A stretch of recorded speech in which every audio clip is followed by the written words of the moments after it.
Notre invitée du jour de Matin Première est Florence Herry, infirmière et fondatrice de Libero.fr. Bonjour. Bonjour, merci d'être avec nous. Vous venez de lancer cette plateforme d'organisation de soins à domicile sur le constat que plus de 80% des Français désirent, et c'est bien logique, rester vivre à domicile tout en recevant les soins nécessaires, mais surtout aussi pour répondre à une demande assez complexe tout de même. Vous vous en êtes rendu compte de ne pas savoir à qui s'adresser lorsque l'on cherche un professionnel de santé. C'est bien cela ? Effectivement, en tant qu'infirmière ayant exercé à l'hôpital et à domicile, je me suis rendu compte que c'était très compliqué de trouver facilement un infirmier ou un kiné qui sait faire le soin qui a été prescrit, qui exerce dans ma zone et qui est disponible. Alors, comment le savoir aujourd'hui ? Il n'y avait pas de solution à ce jour pour le faire. Et comme la nature a horreur du vide, vous avez comblé cela depuis 2017, en gros, où c'est vraiment effectif en proposant cette plateforme. Comment ça marche alors ? Alors, aujourd'hui, donc Libero.fr est effectivement une plateforme internet sur laquelle le patient ou son proche aidant indique des critères de recherche qui sont le domicile du patient, la date de début de soins, le type de soins qui a été prescrit, et en fonction de ces critères de recherche, il peut trouver l'ensemble des professionnels de santé qui exercent à domicile et qui correspondent à son besoin. Alors vous êtes installé principalement en Île-de-France, un peu partout, dans tout l'Hexagone quasiment ? Oui, tout à fait. On est essentiellement basé en Île-de-France, PACA, Nouvelle-Aquitaine et Rhône-Alpes. Combien de personnels de santé adhèrent à la plateforme Libero.fr ? Alors aujourd'hui, il y a plus de 500 cabinets infirmiers essentiellement qui adhèrent à la plateforme Libero, mais il y a plus de 50 000 professionnels de santé qui sont disponibles sur notre site internet. Donc avec lesquels ? Alors il y a les 500 qui ont adhéré, oui, qui vous disent d'accord, nous on part avec vous, etc. Et il y a les autres potentiellement qui peuvent répondre à la demande ? À une demande de soins, effectivement, à domicile. Les premiers, on peut prendre directement rendez-vous en ligne avec eux.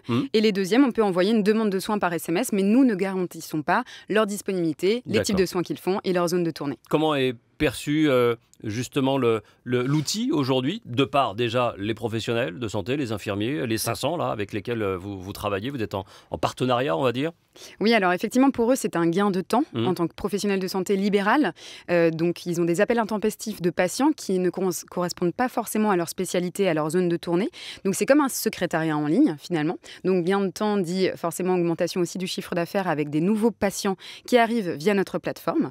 Donc, c'est que du positif pour eux. D'accord. Les patients aussi, ils trouvent donc, j'imagine, une réponse concrète et rapide à leur demande ? Oui, c'est rapide, simple et efficace. C'est l'objectif justement de cette plateforme, c'est de répondre aux besoins à la fois des patients, des proches et des organisateurs de soins. C'est principalement des demandes de quel ordre ? C'est assez centralisé, il y a des difficultés à trouver le professionnel de santé, l'infirmier qui va venir pour des soins spécifiques. C'est dans quel domaine principalement ? La typologie des patients qui recherchent des soins à domicile sur Libero.fr, aujourd'hui, il y a tout type de patients. Il y a des jeunes qui prennent rendez-vous pour leurs parents, des enfants qui prennent rendez-vous effectivement pour leurs proches, des parents pour leurs enfants.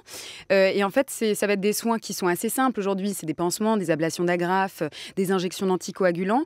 Mais il y a aussi tout ce qui est vaccination, prise de sang, enfin des soins qu'on sollicite finalement ponctuellement, mais où il faut trouver... Et il y a des choses plus pointues, on va dire, plus spécifiques ? Alors, il y a des pansements complexes, effectivement, ou des injections de chimiothérapie, où là, on essaie de travailler en collaboration avec des hôpitaux pour à la fois former les infirmiers à domicile pour répondre aux besoins des patients qui sortent de ces hôpitaux-là. Parce qu'il y a des infirmiers ou infirmières qui sont plus ou moins spécialisés dans un domaine ? Oui, effectivement. Alors, ça a été votre cas d'ailleurs ? Alors moi, j'ai travaillé essentiellement en hématologie et en oncologie médécale, donc je sais pour les cancers notamment. C'est ça, pour la cancérologie, et donc j'ai effectué des soins spécifiques dans cette thématique-là, on va dire.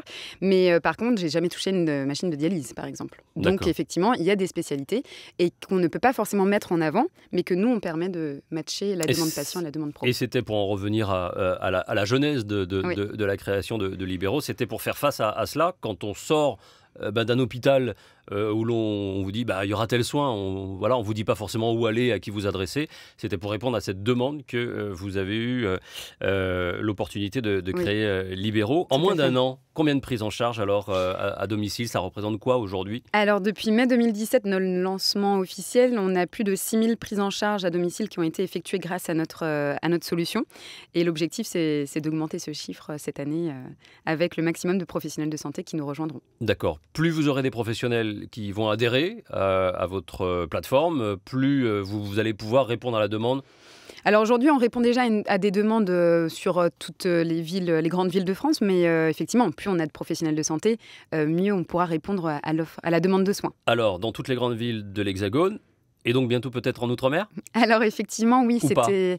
Alors l'Outre-mer est une zone pour nous qui pourrait être intéressante dans le cadre notamment de la télémédecine, des réponses en fait avec des besoins ponctuels et le fait d'accompagner les patients à domicile, justement en formant les professionnels de santé pour les soins qu'ils doivent effectuer à domicile. D'accord. Comment ça fonctionne aujourd'hui en Outre-mer? Vous savez comment ces professions, ces corps de métier arrivent à faire ce que vous faites en gros, quoi? Oui, c'est ça. Alors aujourd'hui, ils se coordonnent, j'en ai rencontré quelques-uns lors de salons, ils se coordonnent de manière très simple, mais parce que les outils ne sont pas présents. Donc des groupes WhatsApp, des groupes Facebook parfois, de dire voilà, j'ai un patient, je ne peux pas le prendre en charge, qui peut le prendre? Donc c'est une bouteille à la mer finalement lancée, mais où justement les pros sont très très solidaires, en tout cas en Outre-mer, c'est ce que j'ai pu constater. Et donc il faut des solutions aujourd'hui qui permettent de répondre à ces besoins et à la communication interpro. Alors pour vous, Florence Herry, vous avez quitté du coup le domaine médical pour organiser le travail des autres. C'est davantage ça, en fait, votre c'est ça. Votre mission première. Le but, c'était à la fois de simplifier le quotidien des patients et des professionnels de santé. Avec donc des commerciaux qui vendent vos compétences, la plateforme? On les appelle les dénicheurs de héros. C'est-à-dire qu'effectivement, c'est eux qui vont augmenter le nombre de professionnels de santé qui vont proposer la prise de rendez-vous sur notre plateforme. Mais donc, on a effectivement des commerciaux, des business développeurs qui sont un peu partout en France. Et qu'est-ce que cela change pour le professionnel de santé aujourd'hui, Libéraux, travailler avec Libéraux.fr? Alors, dans un premier temps, c'est tout de suite d'appartenir à une communauté, puisqu'on organise des rencontres entre professionnels de santé. Donc, ils ne se connaissent pas aujourd'hui, ces libéraux, parce qu'ils sont souvent isolés. Donc ça, c'est le premier point. Le deuxième point, c'est d'avoir un secrétariat en ligne. Donc, à la fois un gain de temps et aussi un renouvellement de patientèle grâce à notre solution.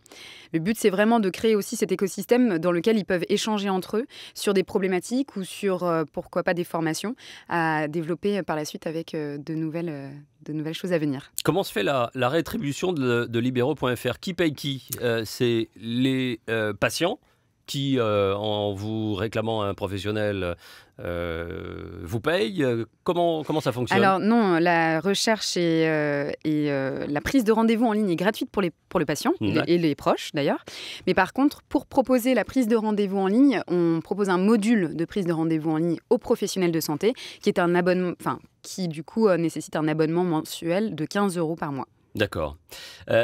La plateforme, est-ce qu'elle a d'autres fonctions? Est-ce qu'elle est amenée à avoir d'autres fonctions que celui de prise de rendez-vous, de caler des rendez-vous? Est-ce qu'il peut y avoir un suivi médical? Comment peut se développer ce type de plateforme de santé, on va dire? Alors, côté patient, on a déjà aujourd'hui un partenariat avec un prestataire de soins à domicile qui va donc livrer le matériel de soins à domicile qui peut être prescrit à un patient. D'accord. Donc, ce partenariat est avec Orkin, qui est un prestataire national. Et donc, on teste en fait des partenariats pour permettre en fait de faciliter le retour à domicile des patients et on verra au fur et à mesure qu'est-ce qu'on peut ajouter à notre plateforme pour le retour à domicile. Est-ce que la plateforme a un lien avec le médecin qui soigne le patient? Est-ce qu'il peut transmettre des éléments, des suivis, un bilan? Est-ce que ça c'est... Alors, volontairement, on ne s'est pas dirigé vers le dossier médical ni vers la télémédecine, mais effectivement les infirmiers qui acceptent la prise de rendez-vous peuvent échanger directement avec les médecins grâce à notre nouvelle solution qu'on va sortir prochainement. D'accord, ça c'est un projet? C'est un projet. Qu'est-ce qu'il y a? On peut pas en parler, c'est ça? Si, il va sortir dans quelques semaines et ça sera un réseau professionnel qui permettra d'échanger de manière sécurisée entre professionnels de santé et donc un infirmier d'envoyer un compte rendu potentiellement de cela. À un médecin. D'accord. Tout ça, c'est une ouverture vers la télémédecine dont on parle de plus en plus? Alors, c'est une brique de la télémédecine, effectivement, puisque la télémédecine, c'est bien, c'est-à-dire que le patient est tout seul chez lui en répondant à des questions ou à une visioconférence, mais lorsqu'il y a des soins à effectuer à domicile, il faut bien un soignant qui doit venir à domicile.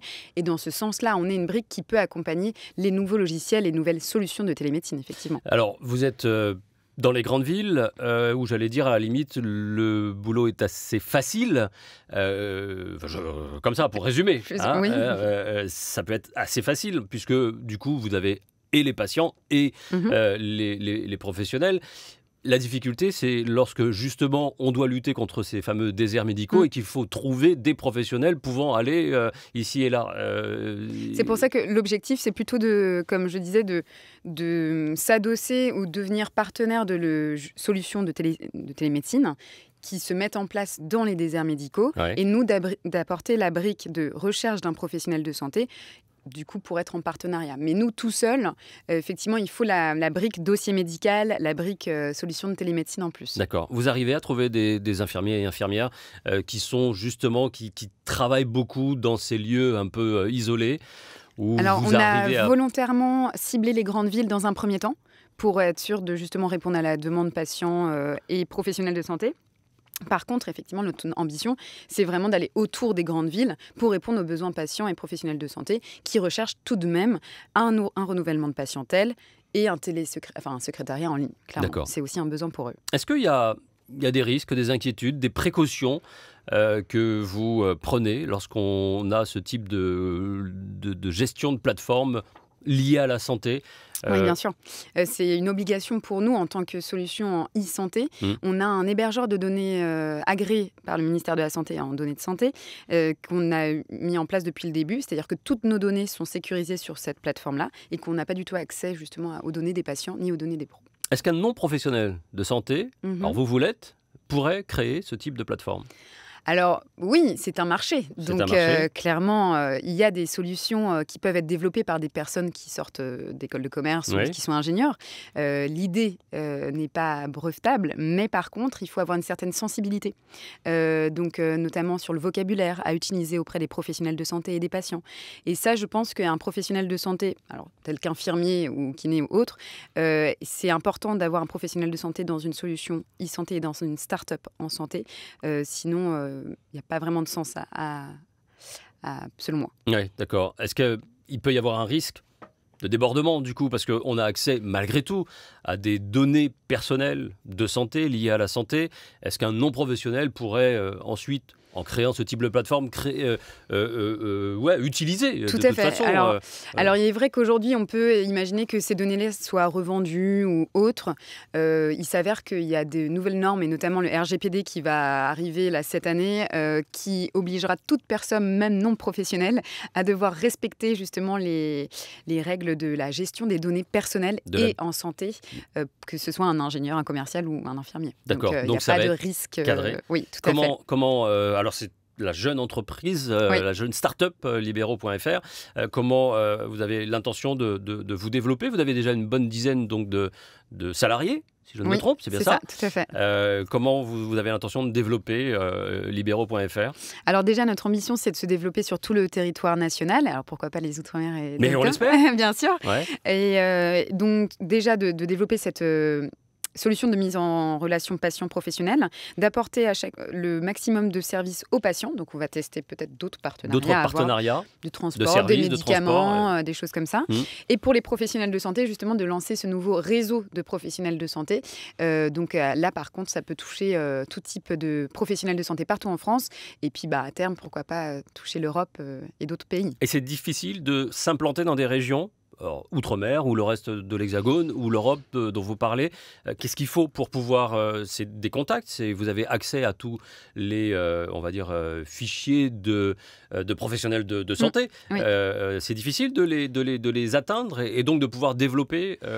Alors aujourd'hui, on utilise beaucoup le marketing digital, donc c'est-à-dire les réseaux sociaux, les mailings, des choses que de plus en plus les professionnels de santé s'ouvrent vers le digital, donc ils sont sensibilisés à ce type d'informations sur les réseaux sociaux justement. Donc finalement, lancer des nouvelles régions, pour nous, c'est pas forcément un problème. Il faut juste bien cibler en fait notamment nos partenaires sur place, qui sont des hôpitaux, des prescripteurs, les pharmacies et autres, et puis déployer. On duplique en fait à chaque fois le même modèle. Le même modèle. Voilà. Entre la profession d'infirmière que vous avez exercée et celui aujourd'hui de chef d'entreprise.